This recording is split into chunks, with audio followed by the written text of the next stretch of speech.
When it comes to expansions for games, usually it comes after the game's releases, typically a year, at the very least 6 months or so, giving players time to get the game, play through the story, and experience it, just in time to give players something more to nibble on.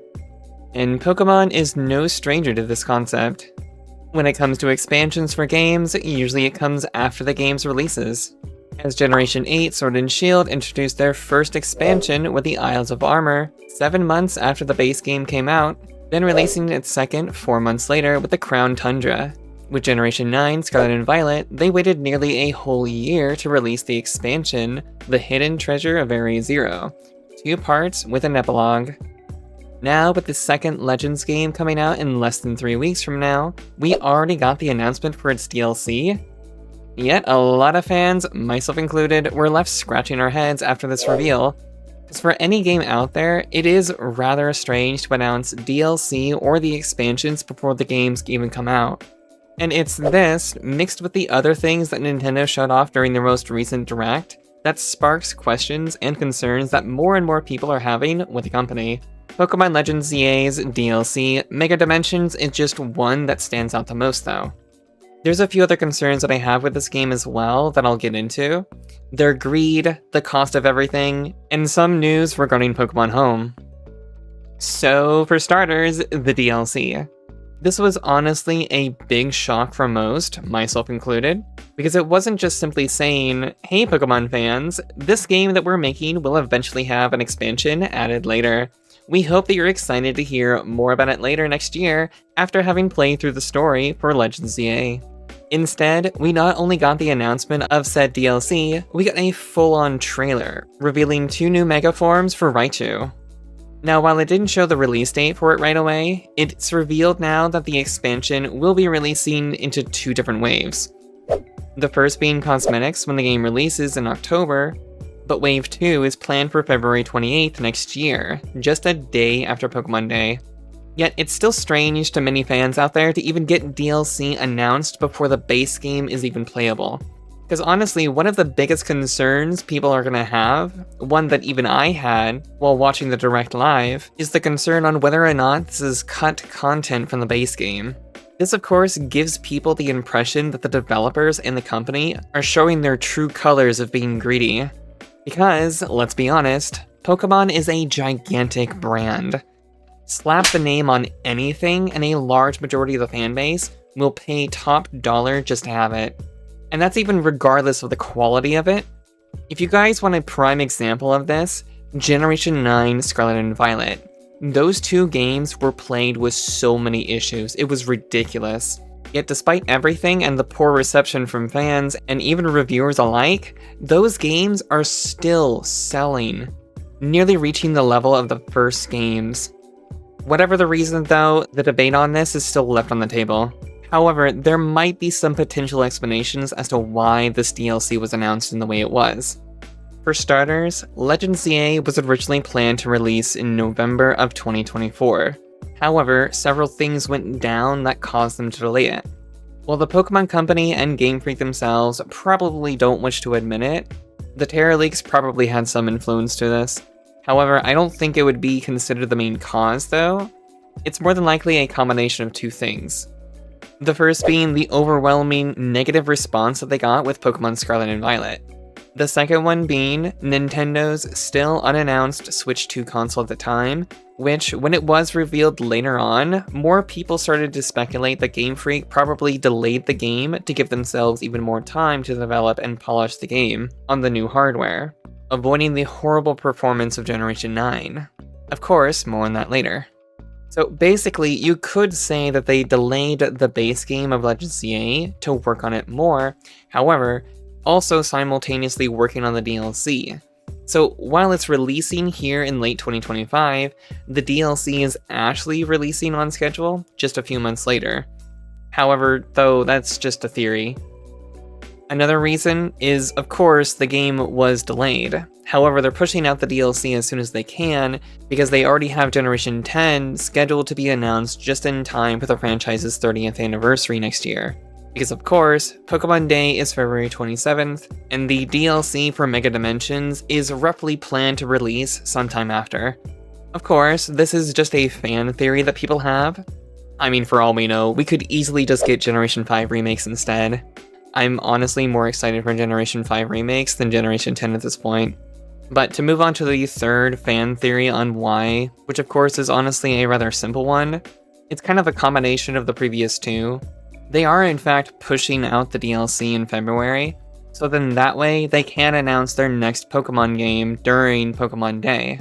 Whether it's due to release in late 2026 or sometime in 2027, who knows exactly, but they're doing it so that players aren't completely distracted by the new game to come out.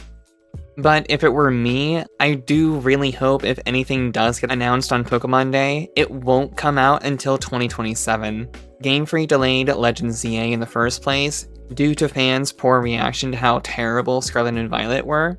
So, to be honest, I would really hate to see them go back on that and jump right back into releasing games annually, only to release yet another poorly, unfinished slop. Unfinished game. Just like Scarlet and Violet were. So for now, it's honestly anyone's guess as to what is happening and why we are getting DLC announced this early, before the game's even released. Unless, of course, the former is true, which, to me, that does make the most sense. I mean, hell, it could easily be a combination of the first two theories. Regardless, though, it's still weird announcing the DLC this soon, before the game is even out, and releasing it so close after the fact. And trust me, you guys, I have not forgotten about Donkey Kong Bonanza's DLC releasing. I mean, that got released 2 months after the game's release. Like, they're doing all of this, and it's so odd. Now, let's go briefly onto the greedy aspect of all of this. When it comes to both the pricing of the game and upgrading it of the Switch 1 version to the Switch 2, Legends ZA is, of course, going to be $70 on Switch 2. I mean, of course it is, regardless if it's actually going to be worth that price or not. Like, shocker, it's not. Just like how Scarlet and Violet aren't worth $60 either, Sword and Shield as well. Both generations have their own expansions, that being $35 for Scarlet and Violet, and $30 for Sword and Shield. All of it, of course, is on Switch. To get the full package of these games, you're going to be running $90 for either Sword and Shield with their respective expansion pass, while Scarlet and Violet is $95. That is $5 away from costing $100 in total. Of course, the expansions included. Like, thank goodness they gave fans a free performance update on the Switch 2 for Generation 9, giving us the definitive version of the game. Like, don't forget, you guys, it only costs $450 to achieve it. And of course, bringing up the Switch 2's pricing, if you guys are paying attention, Legends ZA is joining the group of past Switch 1 games that are currently available, so they're getting upgrades. Unlike, of course, Pokémon Scarlet and Violet's free performance update, they're going to be having paid updates on the Switch 2, in the form of upgrade packs. To get it on Switch 2 for the better performance, that's going to be another $10 to get the upgrade pack, which is going to cost $70 in total, just like it would if you were to buy the Switch 2 version. I mean, you know, don't forget tacking on that juicy $450 price tag for the Switch 2 to get that definitive version. All of that, plus the cost of DLC, which is another $30 on top of that, making this the first Pokemon game to cost $100 in total. $100! Like, oh boy, I can't wait for Generation 10, where it's going to cost you $80 for the game and $40 expansion pass. Thank you so much, former Nintendo of America president, Doug Bowser. So, moving on to the last part that I do want to cover for this video is the connectivity of Pokémon Home with Legends ZA.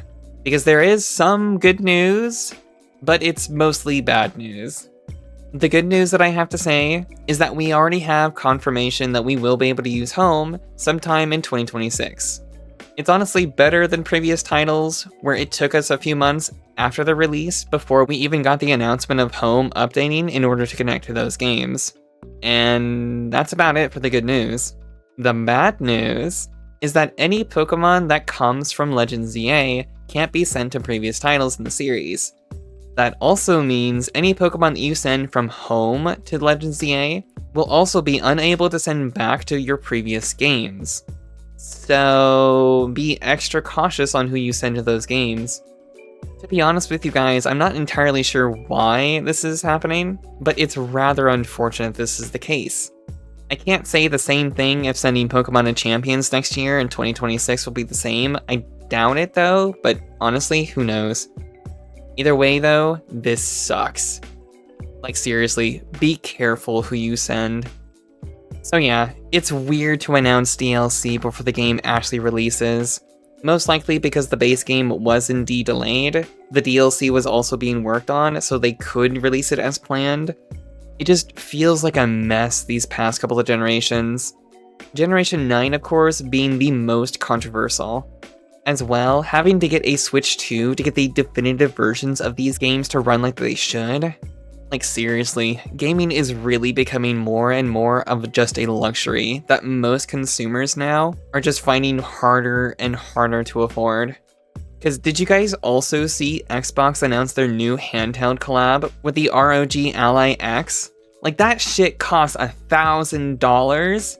Like to be honest, I'd much rather buy the Steam Deck right now, which the cheaper version is currently on sale at a third of the price.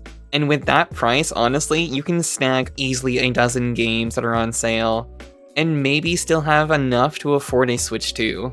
I might be exaggerating that just a little bit, but seriously, $1,000? That's ridiculous.